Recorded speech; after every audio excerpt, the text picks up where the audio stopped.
टिड्डियाँ बहुत ही ज़्यादा मात्रा में पश्चिम की ओर से पाकिस्तान के रास्ते भारत में आ चुकी है। हमें सतर्क रहना होगा और इससे बचने के लिए हमें तैयार रहना होगा। जी हाँ, केंद्र ने अपनी गाइडलाइन जारी की है, उन्होंने एडवाइजरी जारी की है, उन्होंने ये बताया है कि आपको बिल्कुल ही सतर्क रहना होगा, अन्यथा ये पूरे जंगलों को नष्ट कर सकती है। ये पहली बार नहीं है, 1993 में इतनी ही मात्रा में आ चुके हैं, लेकिन इस बार ये बहुत ही अधिक मात्रा में भारत में आ रहे हैं। सरकार के साथ साथ हमें भी अपने आधार पर, हमें अपने दम पर भी इनसे निपटना होगा।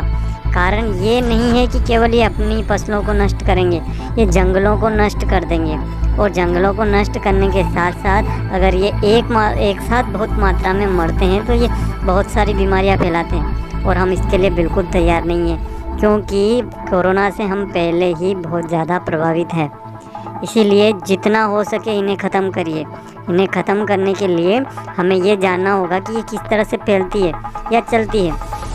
ये हवा के रुख की तरफ मुड़ती रहती हैं, ठंडे माहौल में उड़ती रहती हैं, 20 दिन में डबल हो जाती है। जी हाँ दोस्तों, एक टिड्डा 50 से ज़्यादा अंडे देता है एक बार में, और वो 20 दिन बाद वही अंडा फिर से नए बच्चे पैदा करने के लिए तैयार हो जाता है।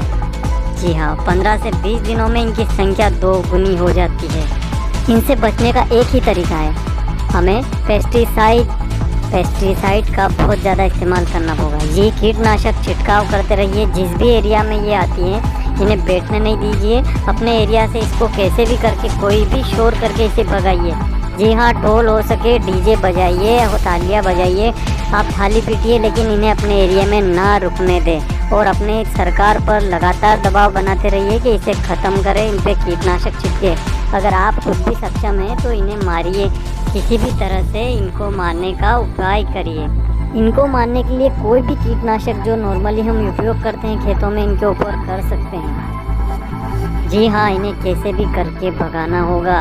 1 लाख की संख्या का टिड्डा एक हाथी के बराबर एक रात में ख़त्म कर सकता है। पत्तियों को बंजर बना देगा ये जंगलों में जहाँ जहाँ रुकेगा।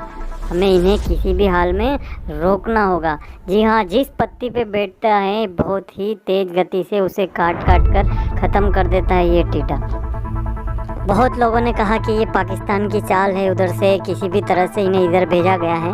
ऐसा बिल्कुल भी नहीं है। ये पश्चिम की ओर से, दूसरे देशों से पाकिस्तान की ओर आई है, और वहाँ से ये अब कई देश, ना ही एशिया में बल्कि पश्चिमी देश है, जैसे कि यूरोप में भी इसका प्रकोप है, और ये इसी तरह से तबाही मचाती है। इनका बहुत बड़े झुंड एक साथ आने की वजह से तबाही मचती है। तो इसे ग्रास होपर को, इस टिड्डे को हमें बिल्कुल भी हल्के में नहीं लेना है। हमें किसी न किसी तरह से इसे भगाना है, और उसके लिए हमें तैयार रहना होगा।